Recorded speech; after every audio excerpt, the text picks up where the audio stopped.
that they're changing my voice. Now, on the issue of immigration, again, obviously I've told you the whole time that it's about sexual control. And under no circumstances should people give in to satanic sexual control. If I was in charge of the world, for example, I would scramble to get people to have honorable and morally precise dating practices. But I wouldn't try to control who they date. Okay? In the absence of a very good reason to do that, that's extremely sick.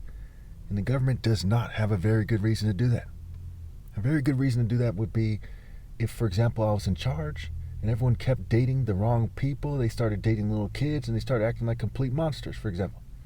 Then I say, okay, let's try this differently. Either nobody dates at all, or in that case, I would tell them who to date to some degree.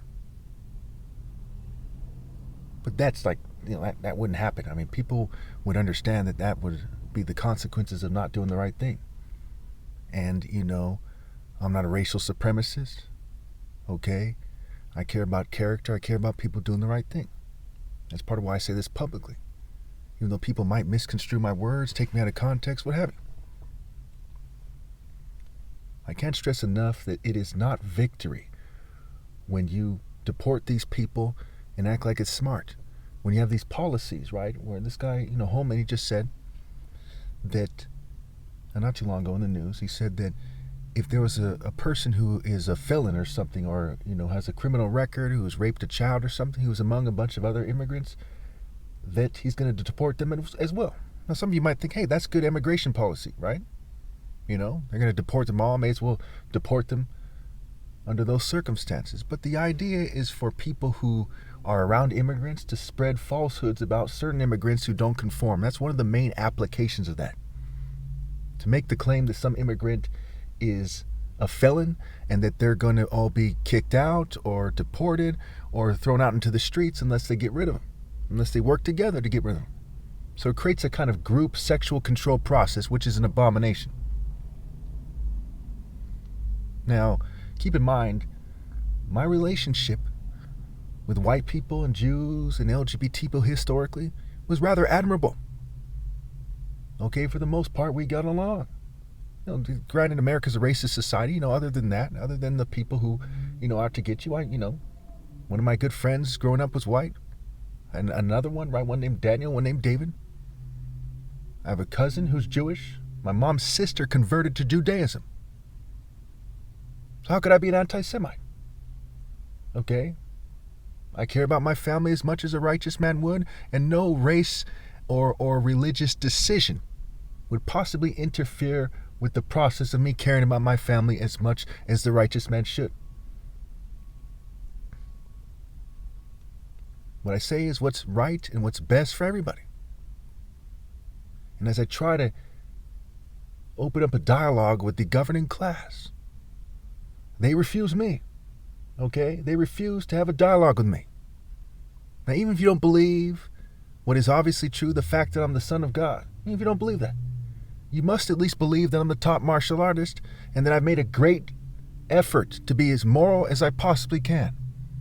So why does your society not value me to the point where I'm sitting at the table, to the point where I'm a celebrity, to the point where I could have done something about what's going on, to the point where I could have helped determine who the next president was, to the point where the policies in regards to immigrants and homeless people are something that I would affect drastically. Right now, there are people being coerced sexually. There's people getting beat. There's children being abused, and that's unacceptable. What are you all doing to prevent that? What is America doing to prevent that? Why aren't they doing more? If we just taxed every taxpayer, okay, like $10 a month on average progressively. You can still have the Trump, tax cuts for the rich and do that. It's not that much money. That'd be over $1 billion every month. Over $12 billion every year.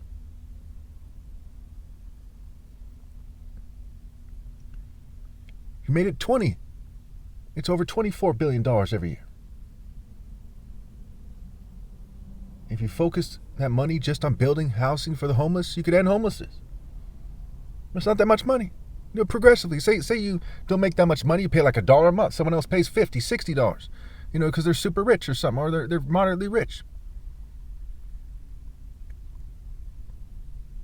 But they refused these plans. And they refused to give me my rightful place.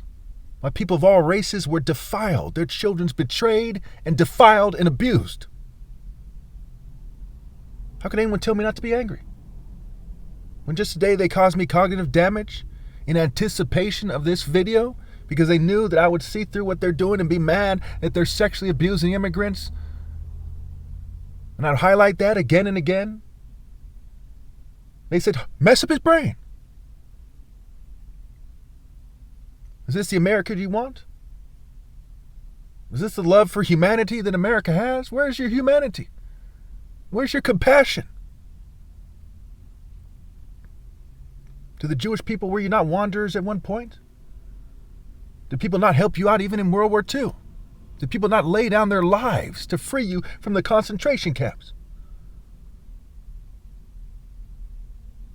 And white people, were you not wanderers one day who came over here to America, and did Native Americans not help you find food and to survive?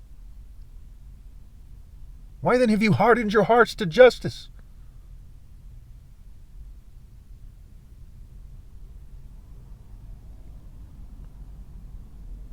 Do something you can be proud of. Stand for what is exactly right.